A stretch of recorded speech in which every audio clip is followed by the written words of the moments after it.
ए बावळट, दिसत नाही का तुला किती वेळचा हॉर्न वाजवते? थांब, तुला तसं नाही करणार. तुला तर ना मारा, तुम्ही पण मारा. एकीकडे घरच्याचं टेन्शन, एकीकडे असाइनमेंटचं टेन्शन आणि तिसरीकडे ही कमिटी बसली. एक मिनिट, मी तर तुला हात पण नाही लावला, एवढा का टेन्शन मध्ये आलाय तू? म्हणजे तिकडे काही न करता त्या कमिटीवाल्यांचा मार खाऊन आलोय मी. हे कमिटीवाले, ह्यांची तर दादागिरी आता रोजच झालीये. त्यातलं कोणी मारलं तुला? तो निळ्या शर्टवाला. तो का?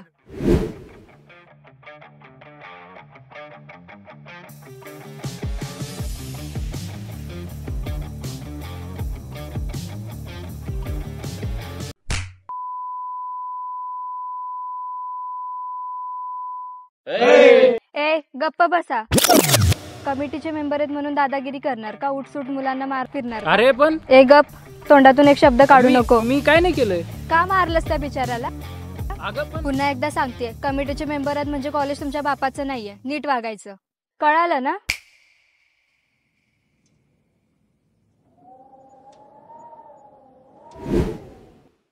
कोण होते रे तुडतुडी? कोण होते तुडतुडी काय माहित नाही, लय जोरात वाजून गेली. अरे पण हिला कोणी सांगितलं मी मारलंय ते? अरे यार यांच्या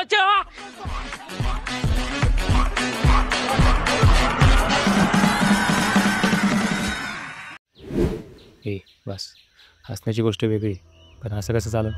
एखादी पोरगी आपल्या समोरून आवाज चढवते काय, कानपाडीत मारते काय? कोण होती कोण ही नक्की?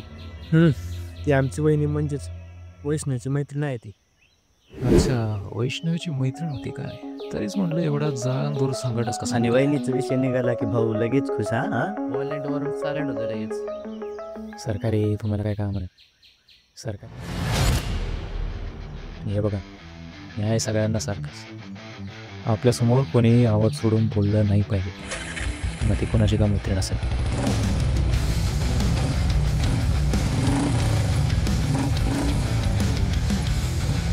सुदेश,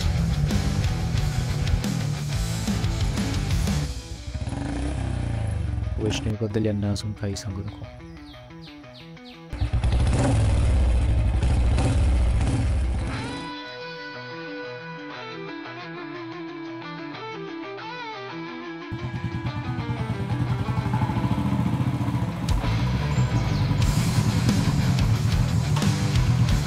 भाऊ आला आपल्या उपास इतका. आला आला.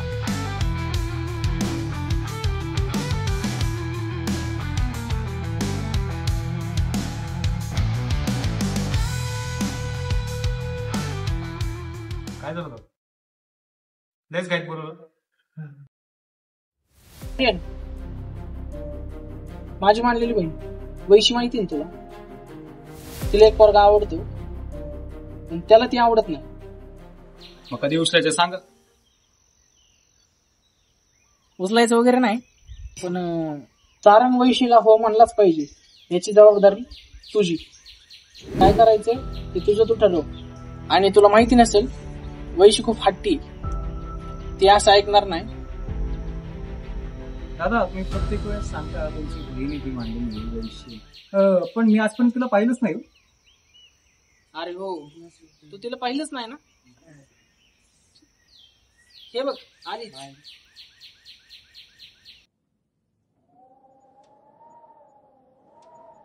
वैशी म्हणजेच वैष्णवी.